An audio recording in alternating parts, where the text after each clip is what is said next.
है वो क्या है, बायोलॉजिकल क्लासिफिकेशन है।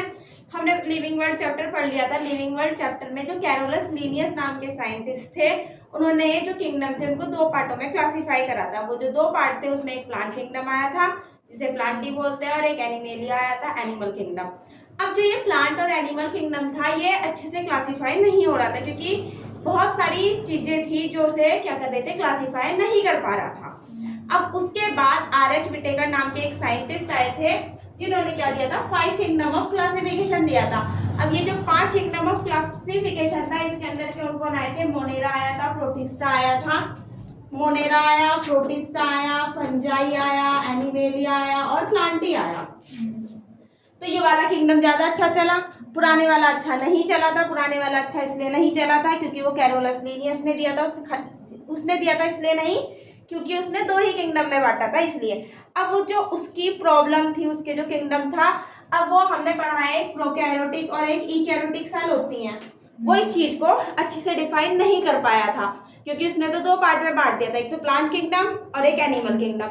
और यूनिसेलुलर और मल्टीसेलुलर सेल होती हैं, वो इसे भी सही से नहीं बता पाया था, इसलिए उसकी बहुत सारी ये लिमिटेशन थी। लिमिटेशन क्या थी, प्रोकैरियोटिक ईकैरियोटिक में डिफरेंस नहीं हो पा रहे थे, यूनिसेलुलर और मल्टीसेलुलर ऑर्गेनिज्म कैसे होते हैं उसके अंदर डिफरेंस नहीं हो पा रहे थे। तो इन सब चीजों को हटके इससे ऊपर एक क्लासिफिकेशन किया गया है जो आर.एच. विटेकर नाम के साइंटिस्ट ने किया था। अब क्या करा हमने, क्या हमें पता है कि जो ऑर्गेनिज्म होते हैं वो 2 तरीके के होते हैं, तो प्रोकैरियोटिक होते हैं और एक ईकैरियोटिक होते हैं। प्रोकैरियोटिक वो होते हैं जिनके ऊपर सेल वॉल नहीं होती, और ईकैरियोटिक वो होते हैं जिनके ऊपर सेल वॉल होती है। अब क्या होता है, और इनके ऊपर क्या होती है, जो प्रोकैरियोटिक होते हैं और क्या होता है इनके पास न्यूक्लियस के ऊपर न्यूक्लियस की मेम्ब्रेन नहीं होती। सेल वॉल का तो 1 मिनट को है भी, लेकिन न्यूक्लियस वाला जो है वो बिल्कुल करेक्ट डिफरेंस है कि न्यूक्लियस के ऊपर इनके ऊपर प्रॉपर मेम्ब्रेन नहीं देखने को मिलती और इनके न्यूक्लियस के ऊपर प्रॉपर मेम्ब्रेन देखने को मिलती है न्यूक्लियस की। अब जो ये प्रोकैरियोटिक वाले होते हैं इसके अंदर एक ही किंगडम आता है जो क्या आता है, हमारा मोनेरा आता है। लेकिन जो ईकैरियोटिक होते हैं इसमें फिर से डिफरेंस आया। हमें पता है कि कुछ यूनिसेलुलर भी होते हैं और कुछ क्या होते हैं, मल्टीसेलुलर ऑर्गेनिज्म भी होते हैं। अब जो यूनिसेलुलर ऑर्गेनिज्म होते हैं उसके अंदर कौन से किंगडम को रखा गया, मतलब जिनके पास एक ही सेल होती है उसमें प्रोटिस्टा को रखा गया। अब जो मल्टी सेलुलर होते हैं उसमें भी 2 चीजें होंगी, एक तो सेल वॉल वाले और एक विदाउट सेल वॉल वाले। अगर सेल वॉल वाले होंगे तो मोस्टली प्लांट ही होंगे, विदाउट सेल वॉल वाले तो कौन सा आ गए, एनिमल आ गए। और जो सेल वॉल वाले थे उसमें क्या आया, एक तो फोटोट्रॉफिक होंगे और एक हेटेरोट्रॉफिक होंगे। फोटोट्रॉफिक का मतलब जो अपना खाना खुद से बनाएंगे, और हेटेरोट्रॉफिक का मतलब जो अपना खाना खुद से नहीं बनाएंगे, जैसे कि फंगस वगैरह। जो फंजाई होती है वो डेड वगैरह मटेरियल पे लगती है और अपना खाना लेती है। इतना पता चला।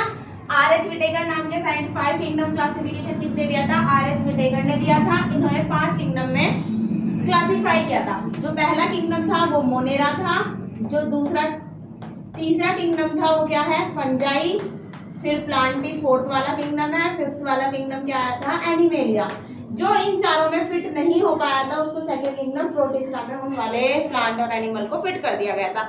यूं नहीं है कि प्रोटिस्टा के अंदर सारे प्लांट ही रहेंगे या फिर सारे एनिमल ही, उसके अंदर मिक्सअप रहता है। जो प्लांट में फिट नहीं हो पाया, एनिमेलिया में फिट नहीं हो पाया और फंगस में और मोनेरा में फिट नहीं हो पाया, उन सबको कहाँ डाल दिया, प्रोटिस्टा में डाल दिया।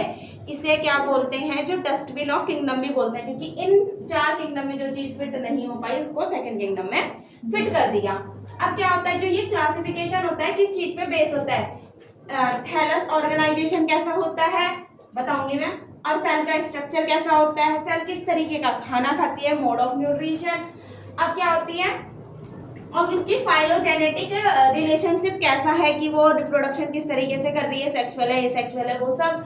और इसके बाद हम आगे का पढ़ते हैं। इतना